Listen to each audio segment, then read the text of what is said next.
This is what it's come down to now. Rear view mirrors. Not just a mirror, it's a streaming mirror. Does what now?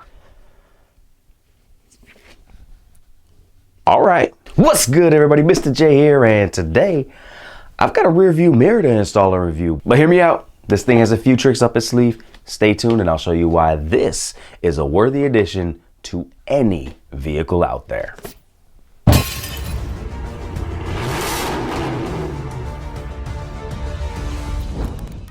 Today I'm going to be reviewing the WolfBox G84OS mirror dash cam. That's right, it's a mirror and a dash cam. Not only that, it's a streaming rear view mirror. Now you can lose those wires and the pain of having a secondary device with a little tiny screen for this high resolution 12-inch screen that can be recording both the front and the rear of your vehicle, as well as give you the best rear view feed you've ever had inside of your vehicle. Let's take a look. All right, heading on over to the unboxing. The unboxing of the WolfBox comes with everything you need to get started, including the mirror itself, which conveniently houses your front view camera, the rear camera, a GPS module, and a 64 gigabyte micro SD card.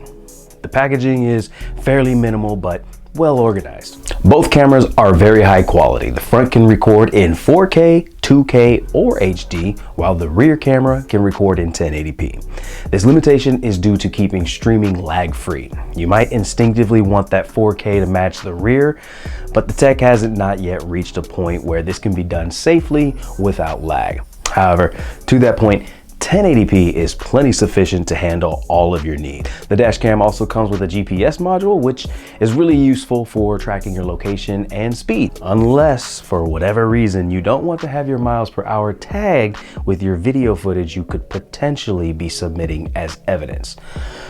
Though I wouldn't know what those reasons are.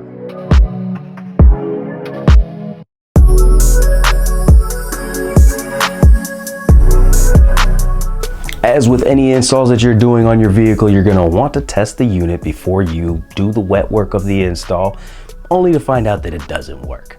This unit is powered by USB-C, so it is fairly easy to check with the assistance of a portable battery.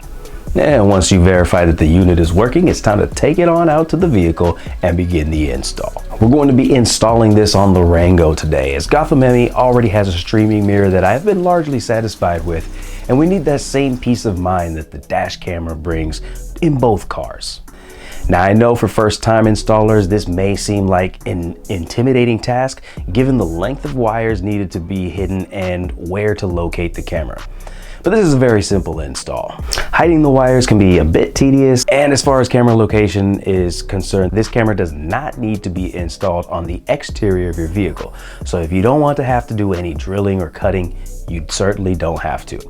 If you're comfortable with that kind of install, the camera is also weatherproof and clear for exterior installation. Today we're going to be installing it on the interior. The camera attaches directly to your existing mirror with the included rubber straps.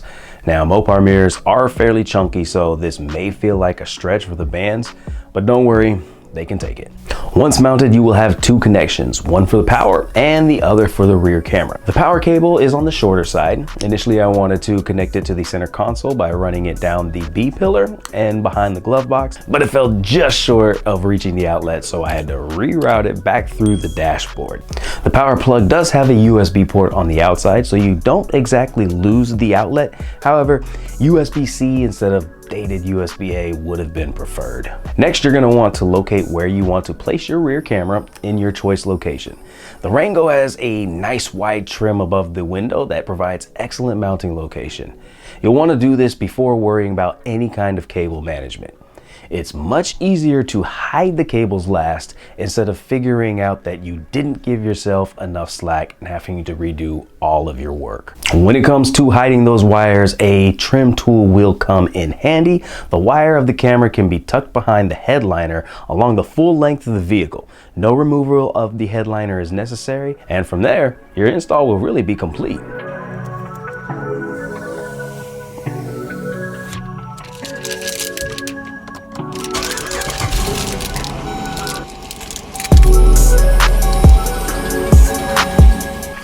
The video quality of the mirror is very impressive. The sensors capture sharp and detailed images even in low light conditions. You can make out license plates and other details with ease.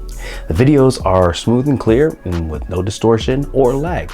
They will also shoot in WDR and HDR, so light areas and dark areas of the video will be balanced and appear more realistic and clear. Now, probably the biggest selling point of the mirror, at least for my money, is the streaming functionality. Now, this is still a mirror, so you can use it traditionally as one.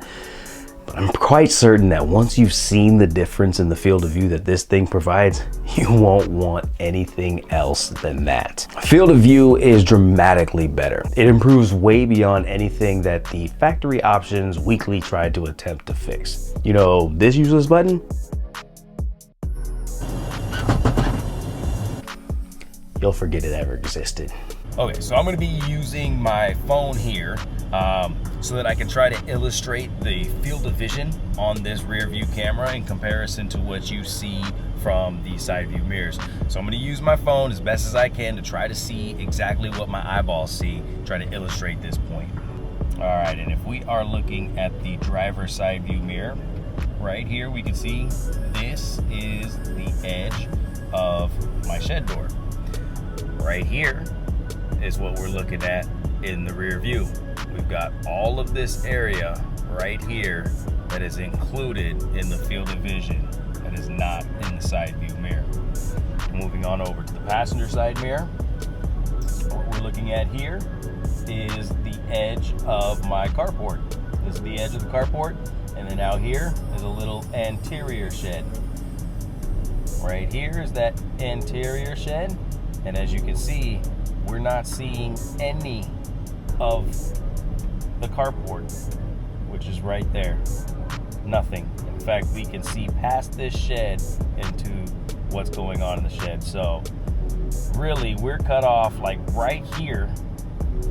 You get this much and this much on either side.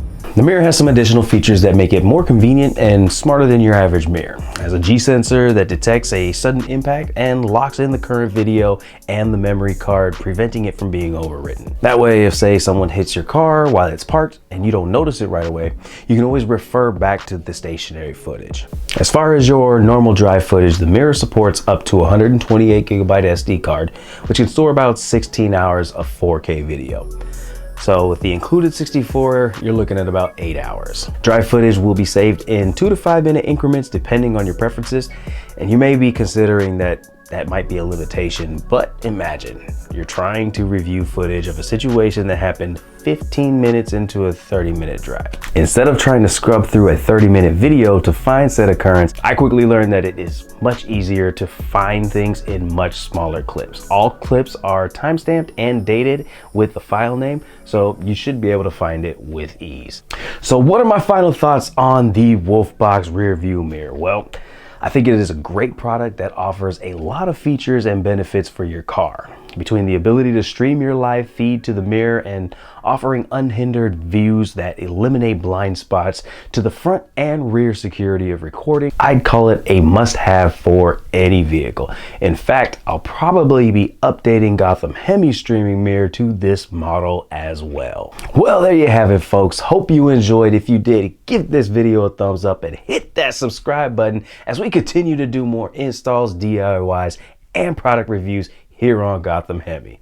Well, I'm Mr. J. Thanks for tuning in, and we out.